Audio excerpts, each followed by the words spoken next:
Hello, dear fans, friends, and subscribers. This is your host Ram with you on the Cricket Happening Show. And on this particular Cricket Happening Show, what we are going to do is just do a roundup of the cricket week. We have the India Australia T20 series. India led by the first time on captaincy debut by Surya Kumar Yadav, led his troops beautifully, and they have won the T20 series. They already won it. With tomorrow the match in Bangalore being a mere formality, and the Indian talent has really risen to the fore. With all the big names missing, so definitely. Well, Australia also had their a lot of big names missing, which I understand, but I thought so. It was even Stevens basically as far as the team composition was concerned on both the sides, and I think India came up trumps. So definitely well done, India. I have to say definitely well done. So that is one thing which I'm going to talk about, the India Australia T20 series, as how it has been panned out, like how India has gone and won that match for. Right now, India stands at 3-1, with the final one coming up tomorrow in Bangalore. The other one, today there was some history made in Bangladesh in the first test match between Bangladesh and New Zealand, where Bangladesh, for the first time ever, beat New Zealand in a test match at home. Yes, one would remember their victory in Mount Managwini in New Zealand, when Bangladesh stood there and beat New Zealand in New Zealand, which was absolutely great. But today, what they have done is in front of their home fans, Bangladesh had the joy. As I said, this is the very first time that Bangladesh have beaten New Zealand at home. So that's a really very good moment for them. So that is one thing. And besides, we are also talking about the qualifiers. Finally, the T20 World Cup qualifiers have been is out in the open now. Uganda has been the new team, which has surprised everybody. Uganda has qualified for the T20 World Cup 2024, which is going to be conducted in the United States and the West Indies. And congratulations to the Ugandan cricket team. And what a proud moment for Uganda. I mean, for the first time ever, they have qualified for an ICC event, and this is a really very big moment in their cricket history.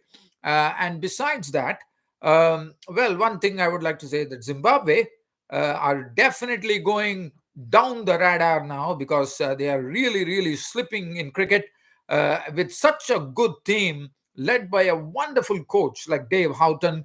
They have totally disappointed, and Zimbabwe once again misses the bus for the T20 World Cup. Right. So now let me get going here, and also we'll also have a real not an analysis, I would say, just probably just having a talk on the Indian team, which would be touring South Africa, and the team that has been selected for the Tests, One Day Internationals, and the T20 matches. So I'll talk about that as well. So it all time permitting. But first, I would like to let me start off with Uganda, because Uganda has made cricket history. This is the qualifiers which was going on they won the qualifiers, the African qualifiers, and the T20 World Cup was 2024 was just waiting for just two teams to qualify. So then Namibia have also qualified, but for Namibia, I have participated in an ICC event before. Probably this is their third T20 World Cup, I reckon. But definitely Uganda has to be given great credit. I mean, they have really come a long way. And as I said, it's a very proud moment for the Ugandan cricket team and the Ugandan cricket public.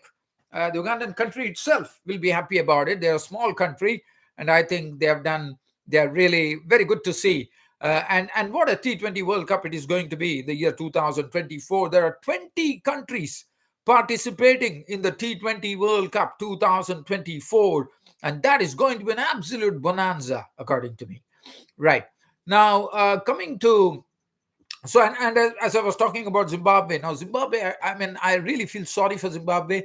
Zimbabwe has massive talent, and their coach is Dave Houghton. I feel sorry for Dave Houghton as well, because Dave Houghton himself has been a very successful coach, and coaching Zimbabwe. He was absolutely miffed when they lost their match. I think it was against Namibia, that they lost the match, and Houghton was absolutely miffed. He gave the Zimbabwean players a dressing down in the dressing room, and after that, well, it really came to nothing. As finally, Zimbabwe, as I said, are really slipping in cricket right now. And I never thought that Zimbabwe would miss the bus, but it has really come as a shock for me that Zimbabwe. But the Zimbabwe's loss has been Uganda's gain. So Uganda, this is the time for you to show to the cricket world that what you're capable of. Right. Now, let me get away from here. We move on to India versus Australia, the T20 series. And as I said, first and foremost, Surya Kumar Yadav, Sky, as he's fondly called, has on his captaincy debut has won a T20 series. Yes, first let's understand this India-Australia T20 series is an even Stevens, because both the teams are missing a lot of big names. So you can't really read into it. It's all about the Indian talent and the Australian talent. And I thought the Indian talent has come up trumps in this battle between India and Australia. So looking at this looking at the India-Australia T20 series, there have been a lot of gains. I mean, we have seen one thing I have to say as far as Indian talent is concerned. There is an enormous firepower now in this team. Even though Hardik Pandya, we all know that he's not even going to South Africa. We all know that. But one thing I can tell you, there is immense firepower now in this Indian team, Rinku Singh packs a punch. Rinku Singh, I mean, every time he goes there, he performs. He became famous by hitting those 5 6s of Yash Dayal in the IPL, but after that, he has not looked back. He has made the cut into all the formats of the game, barring, I mean, not the Test matches. I think it is that he has been selected for the ODI as well for South Africa, and that will be a real test because it will be hard, bouncy tracks there. But Rinku Singh, well, I have to say, Rinku Singh is another. I mean, India having so much enormous firepower, I would call it, because Rinku Singh, Jitesh Sharma the other day came and thrashed 35 runs. And Rinku Singh, what one has seen from Rinku Singh is his consistency in batting, the way he finishes things, the way he holds, he's calm and composed, he's not flustered, and as and when the time presents itself, he plays strokes according to the needs of the game. And definitely, I think this has been a very good investment by India into Rinku Singh. So Rinku Singh, well done.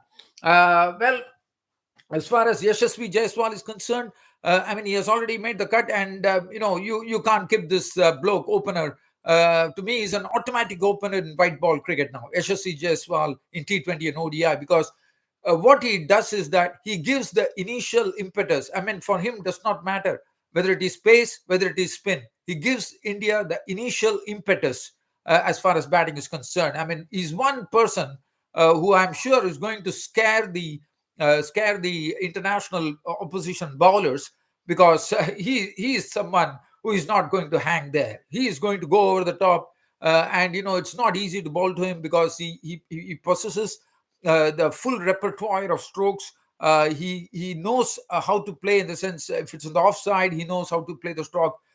He plays strokes on the onside. I mean, I can't see any flaws or probably loopholes in Yashasvi Jaiswal's batting. So that is good news for Rituraj Gaikwad. Has come a long way now. In this series, Rituraj Gaikwad has showed that well, he's basically the classic version of cricket. I mean, he can play classic strokes. But what is good about Rituraj Gaikwad is that he can adapt himself. If he tends to stay at the crease for quite a long time, the other day he slammed a 57 ball 100. So basically, he can explode, and that is another very good feature in Rituraj Gaikwad. Other than that, Surya Kumar Yadav as a captain, well, I think the captaincy has not affected him. He has given the free license to the team to go and express themselves, and that is great. And that's what we are seeing. Nobody is really taking a back seat. They are going there, and they are absolutely charged up when they go there. And that is from the backing of their captain, Surya Kumar Yadav, who is a very confident captain as well. And he has led his troops very well. I've seen the way he has handled the spinners, the way he has got the spinners into the power play. that shows a lot of daring in Surya Kumar Yadav, and definitely his captaincy material. There's no doubt about that. Other than that, if you look at, and I think the bowling has been coming very well. I mean, we have been seeing Deepak Chahar bowling. We saw, I mean, the spinners yesterday, they did a good job. Ravi Bishnoi and Akshar Patel absolutely throttled the Aussies, and even though India were defending 174, and all these matches have been pretty close affairs at that as well. We have seen some close affairs as far as this cricket matches are concerned. Mukesh Kumar has been superb. Mukesh Kumar can nail Yorkers at absolute regularity, which he has been doing. He has shown his. I mean, the way he bowled the other day, landing Yorkers right there is an absolute trademark of Mukesh Kumar's bowling. He has done well. So it is all looking good. I think the Indian talent is really coming to the fore right now. And looking at the Aussies, if you look at the Aussies, they also have some definitely have talent, no doubt about it. Glenn Maxwell the other day, I mean, he made a century. He has already flown back to Australia. And Arun Hardy, probably one is expecting him to play a great hand tomorrow with the ball nicely coming onto the bat. Bangalore, we know the boundary dimensions are a bit small, so hitting sixes should not be an issue. And then, we had a look at Ben Dwarshuis, who was roped into the Australian team, and I thought he did a good job with the ball. Chris Green has been playing a lot of T20 cricket all over the world. He got his debut, and I think, yes, he definitely had a litmus test here. But with Indians, being good players of spin, it was not very tough. It was not very easy, I would say, for Chris Green to bowl against the Indians. And definitely, I think everything is looking up well. And for Australia, as I said, talent is there, aplenty, no doubt about it. But definitely, India won the race in this contest. And tomorrow, as I said, the focus shifts on to Bengaluru, a match which is a mere formality with India already having won the series against Australia. And it's only a matter of seeing some more talent being pushed into the forefront by the Indian think tank. And also another good thing is that Rahul Dravid has been retained as the coach of the Indian team for a longer duration till the World Cup 2024, the T20 World Cup. So that is great news for Indian cricket as well, because he has been a very, very successful one at that.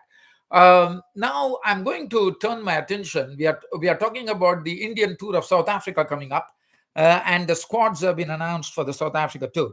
Now, if you look at let's first look at the captains. Rohit Sharma will be captaining in the test matches. KL Rahul has been named the captain for the ODIs, and Surya Kumar Yadav will be captaining in the T20s. So we have three different captains. Let's understand one thing: the South African tour is going to be a tough tour. The players who are very new to cricket, who have just probably just played a few fleeting cricket right now, they will have to really cope with the pace and the bounce on the South African pitches, because they are absolutely hard and bouncy. And it will be a real test for them, but definitely it will be a litmus test, according to me. Now, let's have a look at the test squad. One thing I would like to tell here, if you look at the Indian test squad that has been selected to tour South Africa, yes, Rohit Sharma is the captain, Shubman Gill, Yashasvi Jaiswal, and I have been a bit surprised that I have to say that I don't find Yashasvi Jaiswal's name in the ODI squad, and that is not something that I would have expected. I think Yashasvi Jaiswal should be an automatic inclusion in white ball cricket, and he's there in the test matches. But if you can do T20s, ODIs, I think Yashasvi Jaiswal definitely not being there in ODI is a bit of a surprise for me. And talking about Cheteshwar Pujara, let's understand Cheteshwar Pujara. I understand he's 35. I wouldn't say he's over the hill right now. He's been playing English county cricket, and he has been scoring tons of runs over there. So there is a lot of test cricket left in Cheteshwar Pujara, and I thought Pujara not going to South Africa has come as a really, for me, it has come as a rude shock that Cheteshwar Pujara has not been included. Let's have Virat Kohli, Shreyas Iyer. Now, Shreyas Iyer, it is going to be a real test for Shreyas Iyer. Well, he has made the cut into all the formats, which is great. But Shreyas Iyer in test matches, I think it is going to be a real test where Shreyas Iyer is going to be really tested on the hard and bouncy tracks in South Africa, because he has a susceptibility to the short stuff that is being delivered by the Pacers. So it will be very interesting to see what his strategy will be, and if he is able to really tackle the South African bowlers in the way that he can, then I think he would have really made his mark as a master player in the on that tour. And wish him well that he goes through this big test. Then we have Ruturaj Gaikwad, which is great. And KL Rahul will be doing the keeping duties in the test matches. Ashwin, Jadeja, Shardul Thakur, Siraj, Mukesh Kumar is another one who has really made his mark. He has got his name etched in all the three formats of the game, and why not? He is definitely definitely great material for India now, Mukesh Kumar. And Prasidh Krishna also. I'm told that Prasidh Krishna has been included mainly because of his height, because on South African tracks, having the height would be an advantage, because you can hit the deck hard and you can generate pace. That will really help. So that's another thing. Looking at ODIs, if you Ruturaj Gaikwad, Sai Sudarshan from Tamil Nadu has been given an opportunity, which is great. He has been doing a great job in the IPL, and he has been given a chance in the ODIs. I don't find his name in the T20 list, but he has been included in the ODIs. So probably the Indian think tank is having other plans. Tilak Verma has not been amongst the runs, and that has been a bit of a question mark as to why Tilak Verma has been, and he was under a bit of pressure as well. So I'm expecting Tilak Verma to really get amongst the runs, because if on this tour he's not able to get any runs, then it will be a problem for Tilak Verma in the future. Rajat Patidar gets an opportunity. He's a very aggressive batsman. He gets a chance in the ODIs. Rinku Singh, as I said, is another most important player, I thought, in the white ball format of things now. KL Rahul will lead the team. Sanju Samson gets his chance. And today there was one interesting piece from the former great South African batsman A.B. de Villiers, who said that Sanju Samson would probably